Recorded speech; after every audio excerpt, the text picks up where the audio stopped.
당신이 보내주신 자료를 바탕으로 오늘 좀 깊이 파고들어 볼 표현이 있는데요. 바로 일본어 표현 키오츠케테 네. 네, 키오츠케테네. 아주 짧은 이 한마디에 도대체 어떤 의미가 숨어 있는지 오늘 한번 제대로 탐색해보죠. 네, 이게 일상적으로 쓰는 말일수록 그 안에 담긴 이야기가 정말 많거든요.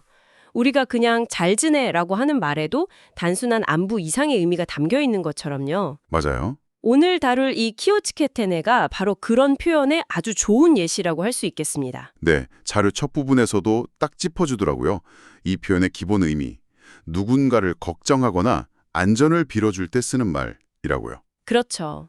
그러면서 아주 짧지만 따뜻한 느낌이 있는 표현이라는 구절을 덧붙였는데 저는 이 따뜻함이라는 단어에 딱 꽂혔어요. 이 따뜻함의 정체가 뭘까요? 바로 그 지점입니다. 이걸 그냥 영어의 be careful이나 한국어의 조심해로 1대1 번역을 해버리면 그 따뜻함의 상당 부분을 놓치게 되는 거죠. 아, 언어학적으로 보면 이런 걸 담화 표현의 일종으로 볼 수 있어요. 담화 표현이요? 네, 그러니까 실제 정보를 전달한다기보다는 사회적인 관계를 좀 원활하게 하려고 쓰는 표현이라는 거죠. 뭐 안녕하세요나 날씨 좋네요 이런 말들처럼요. 흥미로운데요? 근데 키오츠케테네는 무게감이 좀 다르지 않나요? 후자는 훨씬 개인적인 감정이 실린 말처럼 들리거든요. 네네, 그렇죠. 그렇다면 이것도 혹시 뭐랄까 진심 없이 그냥 사회적인 윤활유처럼 의례적으로 쓰일 때도 있지 않을까요? 우리가 별 뜻 없이 언제 밥 한번 먹자고 하는 것처럼요. 와, 그거 아주 날카로운 지적이신데요. 물론 모든 키오츠케텐에 깊은 진심이 담겼다고 할 수는 없죠. 편의점 점원이 손님한테 그냥 습관적으로 건넬 수도 있으니까요. 그쵸. 하지만 밥 한 번 먹자와는 결정적인 차이가 있습니다. 어떤 차이죠? 밥 한 번 먹자는 미래의 불확실한 약속을 기반으로 하는 인사잖아요. 맞아요. 안 지켜질 때가 더 많죠. 근데 키오스케텐에는 지금 바로 이 순간에 상대방의 안녕을 기원하는 데 초점이 맞춰져 있어요. 그 대상이 눈앞에 명확하게 있고요. 아, 그래서 설령 이게 의례적으로 사용되더라도 그 말 자체가 담고 있는 배려라는 최소한의 온도는 유지가 되는 겁니다. 공허한 약속이 아니라 즉각적인 관심의 표현이니까요. 와, 그렇군요. 약속이냐, 기원이냐의 차이. 그 미묘한 차이가 말의 온도를 결정하는 거네요. 바로 그거죠. 그럼 그 온도가 실제 상황에서는 어떻게 나타나는지 자료에 나온 예시들을 좀 보죠. 첫 번째 상황이 아주 평범해요. 비 오는 날 밖에 나가는 친구에게 하는 말. 네, 정말 사소한 순간이죠. 하지만 바로 여기서 이 표현이 관계를 어떻게 확인하는지 볼 수 있습니다. 관계를 확인한다고요? 네, 비 오는 길은 미끄러울 수 있다. 이건 물리적인 위험에 대한, 즉 사실에 기반한 걱정이잖아요. 그렇죠. 근데 중요한 건 그 사실을 굳이 말로 꺼내서 전달한다는 행위 그 자체예요. 이건 나는 너의 잠재적인 불편함이나 위험을 알고 있고 거기에 마음을 쓰고 있어 라는 신호를 보내는 거거든요. 아, 그냥 길 미끄러워가 아니라 너를 걱정하고 있어라는 신호군요. 맞습니다. 일본 문화에서 중요하게 생각하는 와, 즉 공동체의 조화를 유지하는 방식하고도 연결이 되고요. 이런 사소한 관심들이 모여서 관계의 안정성을 만드는 거죠. 그렇군요. 단순한 걱정이 아니라 관계를 다지는 사회적인 행위다. 그럼 두 번째 상황은요? 밤에 집으로 돌아가는 사람에게 하는 말이요? 이건 비 오는 날과는 걱정의 결이 좀 달라 보여요. 맞아요. 여기서부터는 걱정의 대상이 물리적인 환경에서 사회적 위험으로 넓어집니다. 사회적 위험이라면? 어둠, 인적이 드문 길, 예측 불가능한 타인 같은 좀 더 복합적인 불안 요소들이 끼어들죠. 이때 키오츠케테네는 나는 네가 마주할지도 모르는 잠재적인 위협까지도 생각하고 있어 라는 한층 더 깊은 수준의 배려를 보여줍니다. 아, 이건 일본의 독특한 환대 문화, 그 오모테나시 정신과도 연결해 볼 수 있어요. 오모테나시요? 네, 오모테나시는 그냥 친절을 베푸는 걸 넘어서 상대가 뭐가 필요할지 미리 헤아려서 준비하는 마음가짐을 뜻하거든요. 밤길의 위험을 먼저 헤아려서 안녕을 빌어주는 것도 그런 맥락인 거죠. 듣고 보니 그러네요.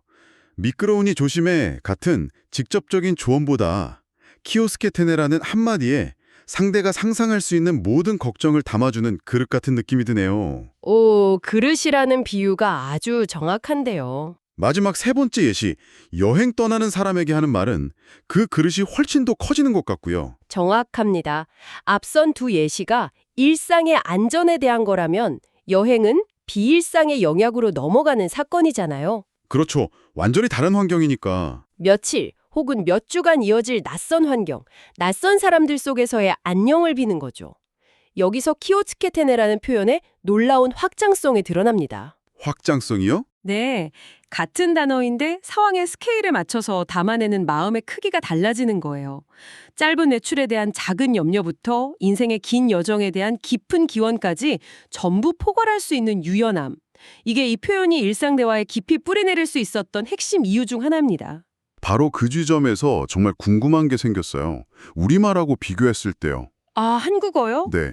우리도 비슷한 상황에서 조심히 가나 잘 다녀와 같은 말을 쓰잖아요.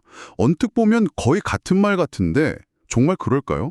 이 차이를 이해하는 게 핵심일 것 같아요. 아주 중요한 질문입니다. 결론부터 말씀드리면 비슷해 보이지만 무게중심이 약간 달라요. 무게중심이요. 네, 한국어의 조심히 가는 가다라는 행위에 조심히라는 부사가 붙어서 듣는 사람의 행동에 초점을 맞추는 경향이 있습니다. 아, 행동. 네, 일종의 부드러운 권유라 지침처럼 들릴 수 있는 거죠. 네가 조심해서 가야 해 라는 뉘앙스가 은연중에 깔려 있어요. 아, 듣고 보니 그러네요. 주체가 너에게 있는 느낌이 강하군요. 그렇습니다. 반면에 키오츠케테네는 마음이나 정신을 쓰다라는 뜻의 키오츠케루에 부드러운 확인을 구하는 종조사 내가 붙은 형태잖아요. 네, 그렇죠. 내가 붙었죠. 이건 조심해서 행동해라는 지침이라기보다는 너의 안전에 대해 나도 마음을 쓰고 있으니 너도 그랬으면 좋겠어. 우리 같이 그렇게 생각하자. 맞지? 이런 느낌에 훨씬 가까워요. 와, 그러니까 화자의 마음 상태를 전달하고 상대의 동의를 구하면서 감정을 공유하는 데 무게중심이 있는 거죠. 와, 그건 생각도 못 해본 관점이네요. 행동에 대한 지침과 감정의 공유라니. 이건 엄청난 차이인데요. 그렇죠. 예전에 교토의 작은 가게에서 기념품을 하나 샀는데 나이 지긋한 주인 할머니께서 저한테 기요치케테네라고 해주신 적이 있어요. 그때 그냥 조심해서 가세요랑은 다른 이상하게 마음이 따뜻해지는 느낌을 받았는데 방금 설명을 들으니까 그 이유를 알 것 같아요. 아, 어떤 느낌이셨어요? 저의 행동을 지시한 게 아니라 저의 안전을 바라는 당신의 마음을 저한테 공유해 주신 거군요. 바로 그 경험이 이 표현의 본질을 정확히 보여주는 일화입니다.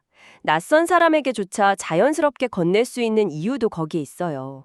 상대의 행동을 통제하려는 느낌이 없으니까 부담스럽지 않고 순수한 관심과 배려로 받아들여지기 쉬운 거죠. 아, 그래서 자료에서도 이 표현이 회사 동료, 친구, 가족, 관계의 폭을 가리지 않고 쓰인다고 했군요. 네, 같은 맥락입니다. 보통은 관계의 격식이나 친밀도에 따라 쓰는 말이 엄격하게 구분되잖아요. 그렇죠. 그런데 이 표현은 그 경계를 아주 자유롭게 넘나드는 거죠. 그게 어떻게 가능할까요? 일본 사회의 특징 중 하나인 우치, 소토, 즉 내부 집단과 외부 집단을 구분하는 문화 속에서 이 표현이 아주 독특한 역할을 합니다. 상사에게는 정중한 어조로, 친구에게는 다정한 어조로 톤만 조절하면 되거든요. 아, 턴 조절만으로요? 네, 격식을 차리면서도 인간적인 온기를 전달할 수 있는 아주 효율적이고도 현명한 언어적인 장치인 셈입니다. 그렇군요.